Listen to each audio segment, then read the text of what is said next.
दोस्तों, किसी के भी मन की बातें जानने के लिए तीन तरीके होते हैं, लेकिन इन तीनों तरीकों को समझना अति आवश्यक है। यदि आप इन तीनों तरीकों को समझ लेते हैं तो आप किसी के भी मन की बातें बड़ी ही आसानी से जान सकते हैं, समझ सकते हैं। तो चलिए इसे एक बुद्ध कहानी के माध्यम से समझते हैं कि किस तरह से आप दूसरों की मन की बातें जान सकते हैं, समझ सकते हैं। बहुत समय पहले की बात है, एक छोटा सा गांव था। उस गांव में दो भाई रहा करते थे।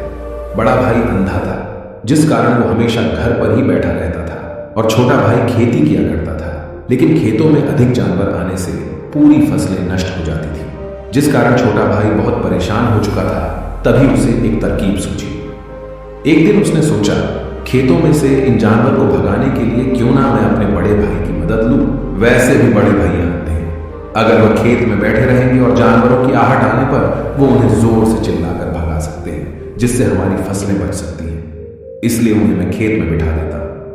यह सब सोच विचार करने के बाद उसने अपने खेत में ही एक छोटी सी झोपड़ी तैयार की और अपने अंधे भाई को उस खेत में बिठा दिया और उनसे कहा, भैया, यदि कोई जानवर की आहट आपको सुनाई दे तो आप जोर जोर से चिल्लाना। यह सुनकर वो जानवर यहां से भाग जाएंगे और हमारी फसलें नष्ट होने से बच जाएंगी। बड़ा भाई अपने छोटे भाई की बात मान लेता है और वो उस दिन से खेत में ही रहना शुरू कर देता है।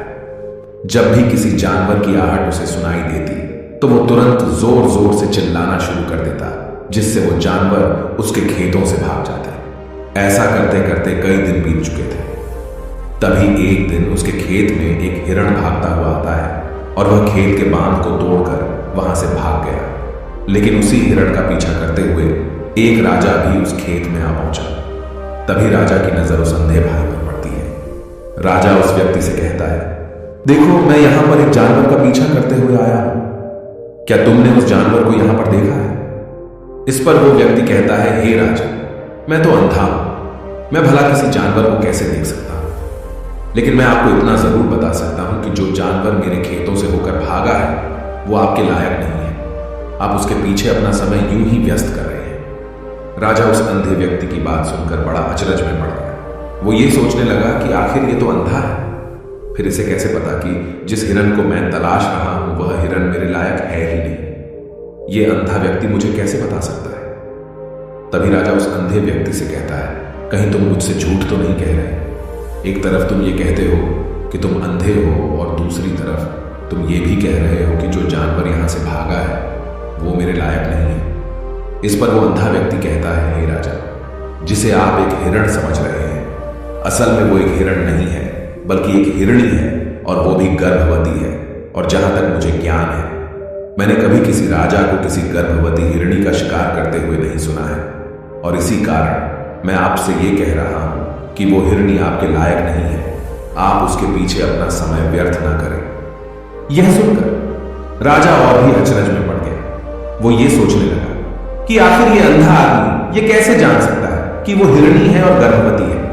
राजा कुछ देर सोच विचार करने के बाद अपने सेनापति से कहता है, सेनापति जी, मुझे वो जानवर जिंदा चाहिए, क्योंकि मुझे यह पता करना है क्या वह हिरणी है और क्या वह गर्भवती है। क्योंकि यह अंधा आदमी बहुत विश्वास के साथ कह रहा है और मुझे इस बात की पुष्टि करनी है। यदि वह हिरणी हुई और गर्भवती हुई तो वह हमारे शिकार के लायक नहीं है, क्योंकि हम तो एक हिरण का पीछा कर रहे थे। इसलिए जाओ और पता करो कि क्या वो हिरणी है। सेनापति राजा से आज्ञा लेकर आगे की ओर बढ़ चलता है और कुछ देर बाद जब वह वापस लौट कर आता है